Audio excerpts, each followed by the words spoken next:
Amjambo na habari za asubuhi wapendwa wasikilizaji na watazamaji wa Kivu News Info. Tunawakaribisha tena kuungana nasi katika matangazo yetu ya asubuhi ya leo, ikiwa ni Jumapili tarehe 24 Mei mwaka 2026. Na leo tunakuletea taarifa muhimu kutoka na nje ya nchi zikizingatia hali ya usalama katika maeneo mbalimbali ya mashariki mwa Jamhuri ya Kidemokrasia ya Kongo, hatua za serikali katika kudhibiti magonjwa ya mlipuko kama Ebola, pamoja na maendeleo ya kijamii na kiuchumi yanayoendelea nchini. Na katika taarifa hivi tutakupatia taarifa za kisiasa, kijamii na michezo sambamba na matukio ya kimataifa endelea kuasiri ukanda wetu na dunia kwa ujumla. Basi endelea kuwa nasi kwa kina cha habari, uchambuzi wa matukio yote muhimu yanayogusa maisha ya kila siku ya wananchi. Mimi ni Teroje Lulonga, ni Kivu News Info, na basi kama ilikuwa ndo mara kwanza nakutana nasi kupitia mtandao wa YouTube, basi kabla chochote kile ningekuomba na kusikufa kitu kimoja, hakikisha umesubscribe, kulike, comment na kushare, na kwa lugha nyingine nasema kujiabone kwa vile vile na kupartager, kuendelea kusambaza habari kwa walio wengi zaidi. Na basi kama tayari umeshafanya hivyo, acha tuendelee kusema asante sana kuchagua Kivu News Info kama kituo chako chema cha matangazo. Nia na mazungumzo ya kila siku tunakuletea habari sahihi zenye kuaminika tena kwa muda mwafaka. Hiyo basi mengi zaidi ni katika matangazo yetu hii ya asubuhi ya leo. Screen zetu zinaweza kuunganisha au kugawa. Leo hii taarifa nyingi usambaa bila kuthibitishwa kwenye mitandao ya kijamii. Uvumi, habari za uongo na maneno ya chuki vinaharibu uaminifu na kudhoofisha jamii zetu. Kabla ya kushiriki, jiulize swali rahisi: je, taarifa hii ni ya ukweli? Tuthibitishe vyanzo, tukatae upotoshaji, tuseme hapana kwa taarifa za uongo. Skrini zetu zinapaswa kuwa madaraja na si silaha. Kivu News Info inakuita kuwa na wajibikaji wa kidijitali. Pamoja tuchague umoja, ukweli na amani. Ujumbe huu umetolewa na kuzanishwa na Wizara ya Ulaya ya Mambo ya Nje kwa kushirikiana na Search for Common Grounds.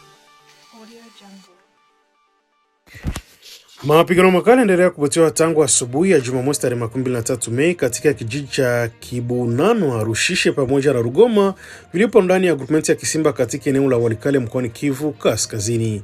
Vikosi vya jeshi la Jamhuri ya Kidemokrasia ya Kongo FARDC vikisaidiwa na wapiganaji wa Zalendo vinapambana dhidi ya waasi wa muungano wa M23 katika mapigano ambayo yanaendelea kuzusha hofu kubwa miongoni mwa wakazi wa maeneo hayo. Kwa mujibu wa vyanzo mbalimbali vya ndani pamoja na viongozi wa kimila wa groupment ya Kisimba, milio mikubwa ya silaha nzito na nyepesi imekuwa kisikika tangu mapema alfajiri katika vijiji vya Kibunano na Rugoma ambavyo vyote vinapatikana ndani ya eneo la Bana Mulindwa. Mashuhuda wa eneo wanaeleza kwa mapigano yalianza baada ya waasi wa M23 kuanzisha mashambulizi mapya dhidi ya nafasi zilizokuwa zikidhibitiwa na jeshi la Jamhuri ya Kidemokrasia ya Kongo pamoja na wazalendo katika sehemu hiyo ya Walikale. Vyanzo hivyo vinaongeza kuwa waasi hao wanatumia mashambulizi ya silaha nzito wakisaidiwa na mizinga inayorushwa kutoka maeneo ya milima Kahanga na Bikenge karibu na Yula, katika maeneo ya Bilindu pamoja na Rusisi karibu na mpaka unaotenganisha maeneo ya Walikale na Ruchuru, si mbali na kijiji cha Kikuku. Aliyoongeza ukubwa wa mapigano na kufanya eneo lote kuendelea kuwa katika hali ya taharuki kubwa. Kwa upande wao, vikosi vya jeshi la Jamhuri ya Kidemokrasia ya Kongo vikishirikiana na wapiganaji wa Zalendo wanaendelea kutoa upinzani mkali dhidi ya mashambulizi hayo, huku mapigano yakielezwa kuwa makali sana katika maeneo ya Kibunanwa na Rugoma. Baadhi ya mashuhuda wanaeleza kuwa milio ya mabomu na risasi inaendelea kusikika bila kusimama katika kipindi kikubwa cha asubuhi, jambo lilosababisha wananchi wengi kushindwa kutoka mafichoni mwao. Kutokana na ya usalama kuzorota, wakazi wa vijiji vya Kibunano, Rushishe na Rugoma wamelazimika kuyakimbia makazi yao kutoka haraka wakielekea porini pamoja na maeneo yanaonekana kuwa salama zaidi. Wanawake, watoto na wazee wanaonekana wakitembea kwa miguu huku wakiwa wamebeba baadhi ya mali zao muhimu wakikimbia mapigano hayo ambayo yanaendelea kusogea karibu na maeneo ya makazi ya raia. Vyanzo vya kimila katika eneo hilo vinaeleza kwa wananchi wengi wamekesha katika mazingira magumu porini bila chakula, maji safi wala huduma za afya kutokana na hofu ya kurejea vijijini mwao wakati mapigano hayo bado yakiendelea. Baadhi ya familia zimeripotiwa kutengana wakati wa harakati za kukimbia risasi, huku wakazi wengi wakiingia katika kuwatafuta watoto wao waliopotea katika mazingira ya taharuki. Hadi sasa hakuna tathmini rasmi iliyotolewa kuhusu idadi ya watu waliopoteza maisha au kujeruhiwa katika mapigano hayo. Kiwango cha uharibifu wa mali bado hakijafahamika kutokana na ugumu wa kufika maeneo inayopiganwa.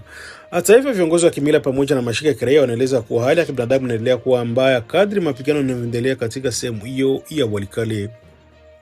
Mapigano hayo yanajiri siku moja tu baada ya mapigano mengine makali kuripotiwa katika kijiji cha Yula, eneo liliko ndani ya gavumenti ya Kisimba, ambako waasi wa M23 waliripotiwa kushambulia nafasi za wazalendo kabla ya kudhibiti sehemu ya kijiji hicho. Kuendelea kwa mashambulizi yako kunazidisha wasiwasi kuhusu hali ya usalama katika maeneo mengi ya Kivu Kaskazini, ambayo endelea kushuhudia mapigano mara kwa mara kati ya jeshi la serikali, wazalendo na uasi wa AFC M23. Wakazi wa eneo hilo wanaendelea kutoa wito kwa serikali pamoja na mashirika ya kibinadamu kuongeza msaada kwa familia zilizokimbia makazi yao, huku viongozi wa kimila wakisisitiza umuhimu wa kulindwa kwa maisha ya raia ambao wanaendelea kuwa waathirika wakuu wa mapigano hayo yanaendelea mashariki mwa Jamhuri ya Kidemokrasia ya Kongo. Mvutano unaendelea kuongezeka kati ya mkoa wa Kivu Kaskazini baada ya waasi wa AFC M23 kuitumu serikali ya Jamhuri ya Kidemokrasia ya Kongo kupitia jeshi lake la FARDC kwa kutekeleza shambulizi la anga katika eneo la Rubaya usiku wa kuamkia leo Jumapili tarehe 24 Mei mwaka 2026. Kupitia taarifa iliyotolewa na uongozi wa uasi hao, AFC M23 imedai kuwa vikosi vya serikali vilifanya mashambulizi hayo majira saa 6:15 usiku wa kuamkia leo kwa kutumia ndege isiyo na rubani ya kivita aina CH4. Na kwa mujibu wa uasi hao, mashambulizi hayo yalilenga eneo la Rubaya ambalo sasa linadhibitiwa na uasi wa M23 katika sehemu hiyo ya Kivu Kaskazini. Uasi hao wamedai kuwa mashambulizi hayo yalisababisha vifo vya watu kadhaa vya raia pamoja na uharibifu mkubwa wa mali za wananchi. Na katika taarifa hiyo, AFC M23 inaeleza kuwa baadhi ya nyumba moja ya miundombinu ya kiraia iliharibiwa wakati wa shambulizo hilo la usiku, huku wananchi waliokuwa wamelala wakikumbwa na hofu kubwa kutokana na mlipuko uliosikika katika eneo hilo. Mashuhuda kutoka Rubaya wameeleza kuwa milio ya risasi ilisikika katika usiku, aliolazimu wakazi wengi kutoka nje ya nyumba zao kwa hofu ya mashambulizi mengine kuendelea. Baadhi ya wananchi waliripotiwa kukimbia maeneo jirani wakihofia kuendelea kwa hali hiyo ya usalama inayozidi kuwa mbaya katika sehemu hiyo ya Masisi. Katika taarifa yake, waasi wa M23 umetaja kuwa hatua hiyo kuwa ni ile inayojikita uhalifu wa kivita, huku ikitaja kujumuia kimataifa kufuatilia kwa karibu tukio hilo pamoja na kuchukua hatua kuhusu kile waasi wanaodai kuwa ni mashambulizi dhidi ya raia. Waasi pia wameendelea kuihutumu serikali ya Jamhuri ya Kidemokrasia ya Kongo kwa kutumia nguvu za kijeshi katika maeneo yenye raia wengi, madai ambayo mara kadhaa yamekuwa yakitolewa katika kipindi cha mapigano yanaendelea mashariki mwa Kongo. Hata hivyo, hadi kufika sasa jeshi la Jamhuri ya Kidemokrasia ya Kongo pamoja na serikali ya Kongo bado havijatoa tamko rasmi kudhibitisha au kukanusha madai yaliyotolewa na uasi wa M23. Ukimya unaendelea kuacha sitofahamu kuhusu hali halisi ya tukio hilo pamoja na idadi kamili ya waathirika wanaodaiwa kupoteza maisha au kujeruhiwa. Rubaya ni moja ya maeneo muhimu katika mkoa wa Kivu Kaskazini kutokana na uwepo wa migodi ya madini pamoja na nafasi yake ya kimkakati katika eneo la Masisi. Kwa miezi kadhaa sasa, eneo hili limekuwa likiendelea kuwa chini ya udhibiti wa waasi wa M23, huku likishuhudia mara kwa mara hali ya mvutano wa kijeshi kati ya waasi hao na vikosi vya serikali. Mashirika ya kiraia pamoja na wakazi wa eneo wanaendelea kueleza wasiwasi wao kuhusu kuongezeka kwa matumizi ya silaha nzito na mashambulizi ya anga katika maeneo yenye raia wengi. Wanasema hali hiyo inaongeza mateso kwa wananchi ambao tayari wameathirika kwa muda mrefu na mapigano yanaendelea mashariki mwa nchi. Kwa sasa hali ya taharuki inaendelea kuripotiwa mjini Rubaya, huku baadhi ya familia zikianza kuyaondoka makazi yao kwa hofu ya mashambulizi zaidi. Hakuna taarifa rasmi iliyotolewa kuhusu kiwango kamili cha uharibifu wa wale idadi ya watu waliolazwa hospitalini kutokana na tukio hilo. Tukio hilo linakuja katika kipindi ambacho mapigano yanaendelea kushuhudiwa katika maeneo mbalimbali ya Kivu Kaskazini ikiwemo Walikale, Masisi na Ruchuru, ambako vikosi vya jeshi la Jamhuri ya Kidemokrasia ya Kongo vikisaidiwa na wazalendo vinaendelea kupambana dhidi ya waasi wa M23 katika mapigano yanayozidisha kuzorotesha hali ya kibinadamu kwa maelfu ya wananchi waliolazimika kuyakimbia makazi yao.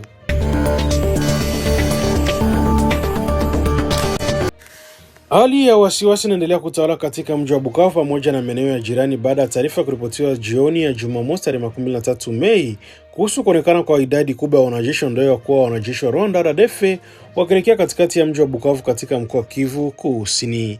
Kwa mujibu wa taarifa pamoja na video zilizorekodiwa na baadhi ya wananchi wa eneo la Panzi, wanajeshi hao walionekana wakipita wakiwa na mizigo ya kuelekea maeneo ya katikati ya jiji la Bukavu. Mashuhuda wanaeleza kuwa msafara unaonekana katika majira ya jioni, hali iliyozua maswali na taharuki kubwa miongoni mwa wakazi wa eneo hilo ambao wanaendelea kushuhudia hali ya mvutano na kiusalama katika siku za hivi karibuni. Baadhi ya wananchi walikuwa katika eneo la Panzi walidai kuwa wanajeshi hao wanaonekana kuwa idadi kubwa wakisafiri katika makundi tofauti, huku wengine wakielekea upande wa mpaka wa Ruzizi namba 2. Taarifa hizo zinaeleza kuwa kundi lingine la wanajeshi limeelekea katika kambi ya kijeshi ya Kansayo ambako wanadaiwa kuwekwa kwa muda.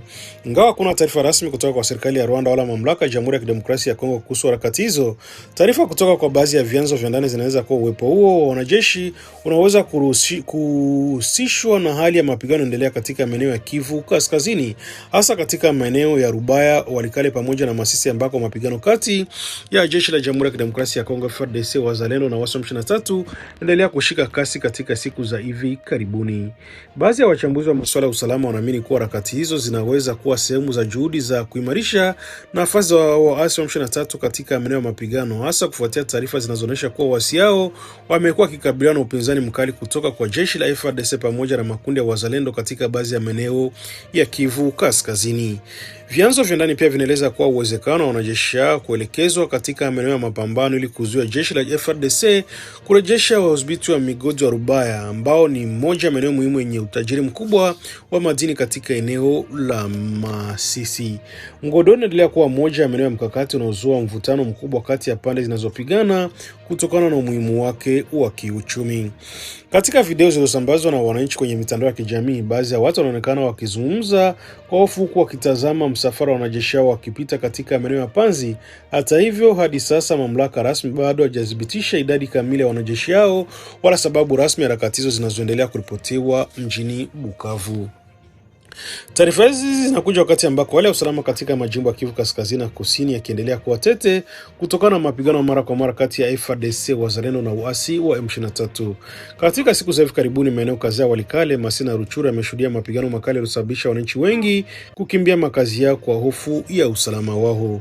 Mashirika ya kiraia pamoja na viongozi wa kijamii wanaendelea kutoa wito wa tahadhari huku wakitaka mamlaka husika kuhakikisha ulinzi wa raia unaimarishwa ili kuepusha hali ya taharuki kuongezeka zaidi. Wakati huo wakazi wa Bukavu wanaendelea kufuatilia kwa karibu maendeleo ya hali hiyo, huku hofu kiongezeka kwa mvutano wa kijeshi kiendelea kutanda katika sehemu mbalimbali za mashariki mwa Jamhuri ya Kidemokrasia ya Kongo.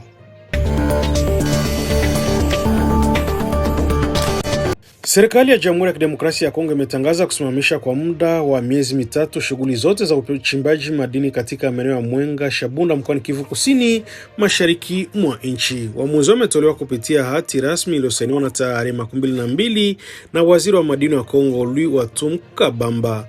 Kwa mujibu wa taarifa za Wizara ya Madini, hatua imechukuliwa kutokana na kuongezeka kwa shughuli haramu za uchimbaji madini, uporaji wa rasilimali za taifa pamoja na changamoto za kiusalama zinazohusishwa na baadhi ya mitandao inayofanya kazi za siri katika maeneo mawili ya Mwenga na Shabunda. Serikali imeeleza kwamba miaka kadhaa sasa maeneo yamekuwa yakikabiliwa na matatizo makubwa ya uchimbaji holela wa madini, biashara ya magendo pamoja na usafirishaji haramu wa madini kuelekea nje ya nchi bila kufuata taratibu za serikali. Hali hiyo imekuwa ikisababisha taifa kupoteza mapato makubwa huku ikitajwa kuchangia kuendelea kwa migogoro ya kiusalama katika baadhi ya maeneo ya Kivu Kusini.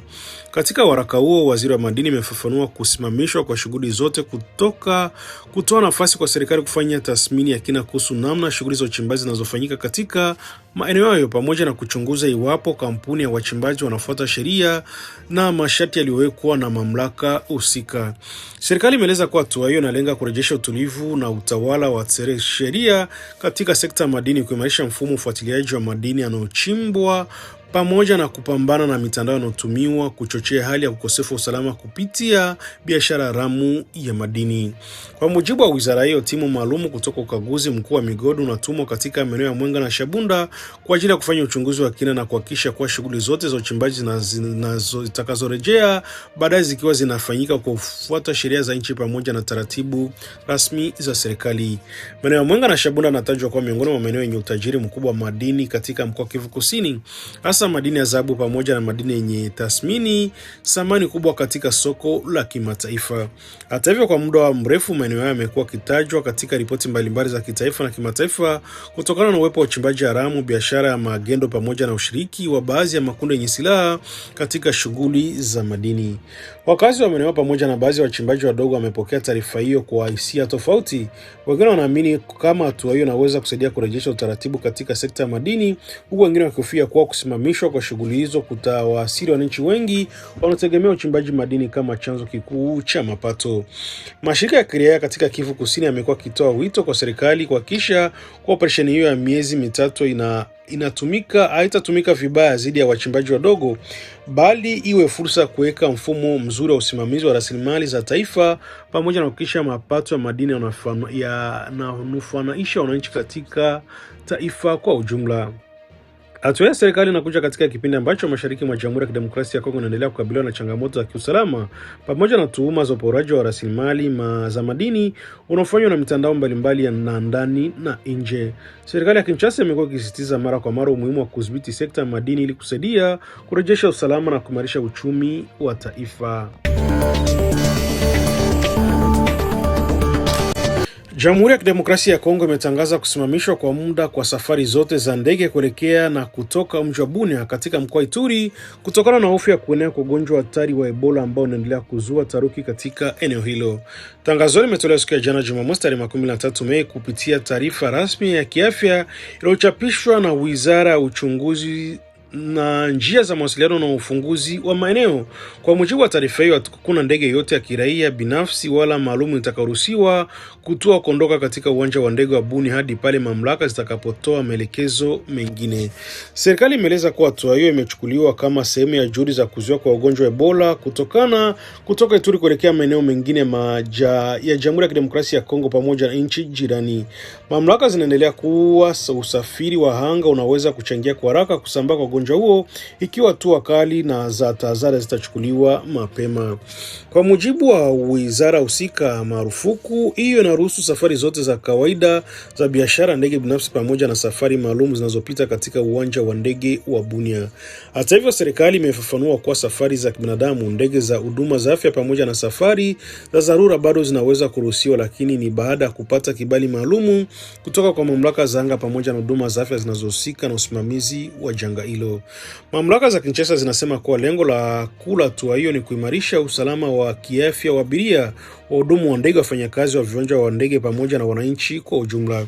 Serikali pia imeeleza kuwa hatua hiyo inalenga kuzuia uwezekano wa kusambaa kwa ugonjwa huo kupitia mipaka ya taifa, hasa ikizingatiwa kuwa Ituri inapatikana na nchi kadhaa za ukanda wa Afrika Mashariki na Kati.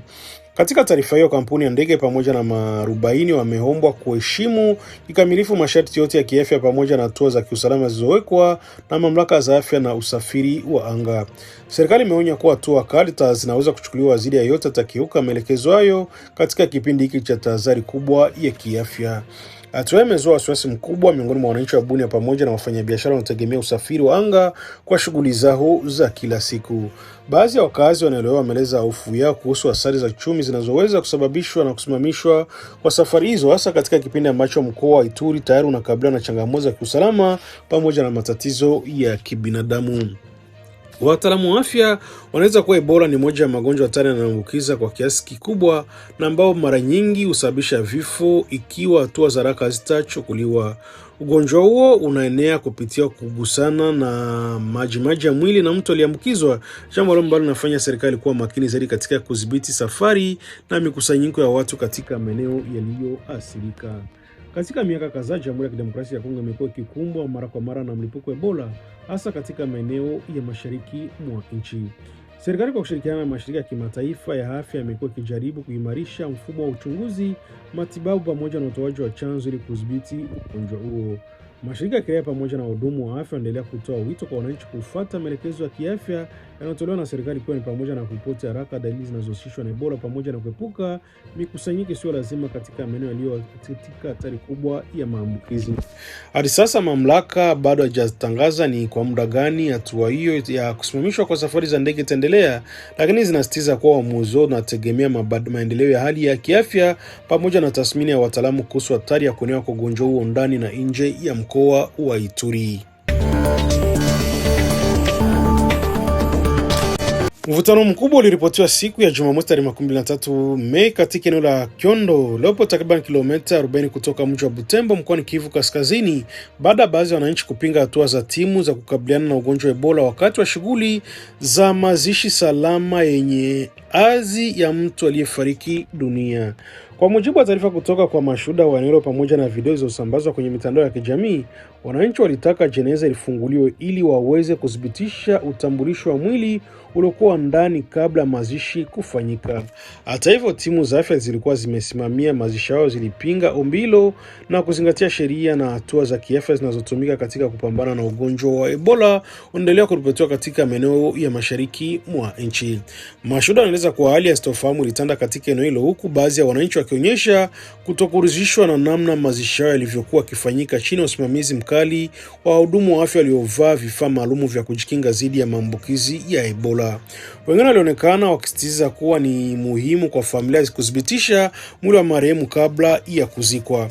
Kwa upande wao, wataalamu wa afya pamoja na timu ya dharura zinazohusika na mapambano dhidi ya Ebola waendelea kuonya kuhusu hatari kubwa ya maambukizo wakati wa kugusana na kushughulikia miili ya watu wanaozaniwa kufariki dunia kutokana na ugonjwa huo. Wanasema kuwa hata baada ya kifo, mwili wa mtu aliyekuwa ameambukizwa na Ebola unaweza kuendelea kuwa na kiwango kikubwa cha virusi vinavyoweza kuambukizwa na watu wengine. Kwa mujibu wa wataalamu wao, mazishi salama yenye hadhi ni moja ya hatua muhimu zinazotumika katika kudhibiti kuenea kwa Ebola. Mfumo wa mazishi unahusisha kuzika mwili bila ndugu au wananchi kugusa moja kwa moja, huku wahudumu wa afya wakihakikisha taratibu zote za usalama zinafuatwa ili kupunguza hatari ya maambukizi mapya. Tukio la Kyondo linaonyesha changamoto ambazo bado zinaendelea kujitokeza katika vita dhidi ya Ebola mashariki mwa Kongo, hasa katika maeneo ambako baadhi ya wananchi bado wana mashaka kuhusu hatua zinazochukuliwa na mamlaka za afya. Wataalamu wa afya wamekuwa wakieleza kuwa ukosefu wa uelewa pamoja na hofu ndani ya jamii ni miongoni mwa sababu zinazoweza kufanya ugonjwa huu kuendelea kusambaa. Katika miaka ya nyuma, maeneo ya Butembo, Beni pamoja na maeneo mengine ya Kivu Kaskazini yaliwahi kushuhudia visa vya wananchi kushambulia au kupinga timu za afya kutokana na kutokuelewana kuhusu hatua za kukabiliana na Ebola. Hali hiyo iliwahi kuathiri juhudi za kudhibiti ugonjwa huo na kuongeza idadi ya maambukizi katika baadhi ya maeneo. Mashirika ya afya pamoja na viongozi wa jamii wanaendelea kutoa wito kwa wananchi kushirikiana na timu za matibabu ili kusaidia kudhibiti ugonjwa ambao umeendelea kuwa tishio kubwa kwa maisha ya watu katika mashariki mwa Kongo. Wanasema ushirikiano kati ya jamii na wahudumu wa afya ni muhimu ili kuzuia maambukizi mapya na kulinda familia pamoja na jamii kwa ujumla. Tukio hilo linajiri wakati ambako serikali ya Kongo imeanza kuchukua hatua kali za tahadhari katika baadhi ya maeneo ya mashariki mwa nchi, ikiwemo kusimamisha safari za ndege katika mji wa Bunia kutokana na hofu ya kuenea kwa ugonjwa huo wa Ebola. Hadi sasa mamlaka za afya zinaendelea kufuatilia kwa karibu hali ya Kyondo pamoja na maeneo mengine yaliyoripotiwa kuwa katika hali ya maambukizi, huku wananchi wakihimizwa kufuata maelekezo ya afya, kuripoti dalili mapema na kuepuka kugusa miili ya watu wanaozaniwa kufariki kutokana na Ebola. Waziri wa michezo wa Jamhuri ya Kidemokrasia ya Kongo ametoa ufafanuzi kuhusu hali ya timu ya taifa ya Kongo Leopard kufuatia taarifa na hofu zinazosambazwa kuhusu uwezekano wa kuwepo kwa hatua za karantini dhidi ya wachezaji wa timu hiyo kutokana na tahadhari ya kiafya zinazohusiana na ugonjwa wa Ebola. Kupitia tamko lake, waziri huyo amesisitiza kuwa hakuna hatua yoyote ya karantini iliyochukuliwa dhidi ya timu ya taifa ya Kongo. Amesema kuwa taifa zinazozungumzia kuzuiwa na kuwa Leopard au kuweka karantini hazina misingi rasmi na hazipaswi kuleta taharuki miongoni mwa wananchi pamoja na mashabiki wa soka nchini. Kupitia waziri huyo, wachezaji wengi wa timu ya taifa ya Kongo wanacheza soka lao katika vilabu mbalimbali barani Ulaya hali inayomaanisha kuwa wahusiki moja kwa moja na maeneo yaliyowekwa chini ya tahadhari maalumu za kiafya ndani ya Jamhuri ya Kidemokrasia ya Kongo. Amesema kwa maandalizi ya timu hiyo kuelekea machuano ya Kombe la Dunia yanaendelea kawaida katika mazingira ya utulivu pamoja na kufuata masharti yote ya kiafya yaliyowekwa na mamlaka husika. Wizara ya michezo imeeleza kuwa hakuna sababu ya wananchi kuingiwa na hofu kuhusu ushiriki wa Leopard katika mashindano yajayo, kwani timu hiyo inaendelea na taratibu yake ya maandalizi bila tatizo lolote la kiafya liliripotiwa ndani ya kikosi hicho. Katika ujumbe wake, waziri pia amewataka wananchi pamoja na mashabiki wa timu ya taifa kutoathiriwa na ile alichoita majaribio ya kuvuruga utulivu kupitia ukurasa taarifa zinazochochewa na hisia na uvumi unazosambazwa kwenye mitandao ya kijamii. Amesisitiza umuhimu wa wananchi kubaki wamoja nyuma timu yao ya taifa katika kipindi muhimu cha maandalizi ya mashindano ya kimataifa. Kauli hiyo inakuja wakati ambako tahadhari kuhusu ugonjwa wa Ebola zimeendelea kuongezeka katika baadhi ya maeneo ya mashariki mwa nchi, ambako vile pamoja na nchi jirani kama Uganda, hali inasababisha baadhi ya wananchi kuhoji kuhusu hatari zinazoweza kujitokeza katika sekta ya michezo na usafiri wa kimataifa. Hata hivyo, mamlaka za Kongo zinaendelea kusisitiza kuwa hatua za afya zinachukuliwa zinazohusu maeneo maalum yaliyowekwa katika hatari kubwa ya maambukizi, na kwamba shughuli nyingine za kitaifa pamoja na kimataifa zinaendelea chini ya uangalizi wa karibu wa wataalamu wa afya. Mashabiki wa soka nchini Kongo wanaendelea kuonyesha sapoti yao kwa timu ya taifa ya Leopard, huku wakitumaini kuwa maandalizi yao yatasaidia nchi kufanya vizuri katika mchuano ijayo ya Kombe la Dunia. Na kufikia hapo ndipo tunahitimisha matangazo yetu ya asubuhi ya leo kwa tarehe 24 Mei mwaka 2026. Namba kwa kusikiliza ni Kivu News FM kila siku. Tuendelea kuletea matangazo yetu tukiwa mashariki mwa Jamhuri ya Kidemokrasia ya Kongo. Na basi kama ndio ulikuwa mara kwanza unakutana nasi kupitia mtandao wa YouTube, basi kabla chochote au kuondoka, ningekuomba kufanya kitu kimoja. Hakikisha umesubscribe, kulike, comment na kushare, na kwa lugha nyingine unasema kujabone kweme vile na kupartager kuendelea kusambaza habari kwa walio wengi zaidi. Na basi kama taruta kama umeshafanya hivyo, acha tuendelee kusema asante sana kuchagua Kivu News Info kama kituo chako chema cha matangazo. Ni yana mazungumzo kila siku mshapo nakuletea habari sahihi zenye kuaminika tena kwa muda mwafaka. Hiyo basi unaendelea kutuandikia na ukatujuza unatusikiliza kwa sehemu gani, na uende ukatuambia maoni yako aiza mapendekezo yako. Langu jina mimi ni Roger Longa na ni Kivu News Info. Basi acha nikutakie Jumapili njema na asubuhi njema yenye mafanikio tena. Ni kwa 5:08 mchana katika matangazo yetu mengine. Bye bye na chao, baki salama na asubuhi njema. Skrini zetu zinaweza kuunganisha au kugawa. Leo hii taarifa nyingi husambaa bila kuthibitishwa kwenye mitandao ya kijamii. Uvumi, habari za uongo na maneno ya chuki vinaharibu uaminifu na kudhoofisha jamii zetu. Kabla ya kushiriki, jiulize swali rahisi: je, taarifa hii ni ya ukweli? Tuthibitishe vyanzo, tukatae upotoshaji, tuseme hapana kwa taarifa za uongo. Skrini zetu zinapaswa kuwa madaraja na si silaha. Kivu News Info inakuita kuwa na uwajibikaji wa kidijitali. Pamoja tuchague umoja, ukweli na amani. Ujumbe huu umetolewa na kuzanishwa na Wizara ya Ulaya ya Mambo ya Nje kwa kushirikiana na Search for Common Grounds. Audio Jungle.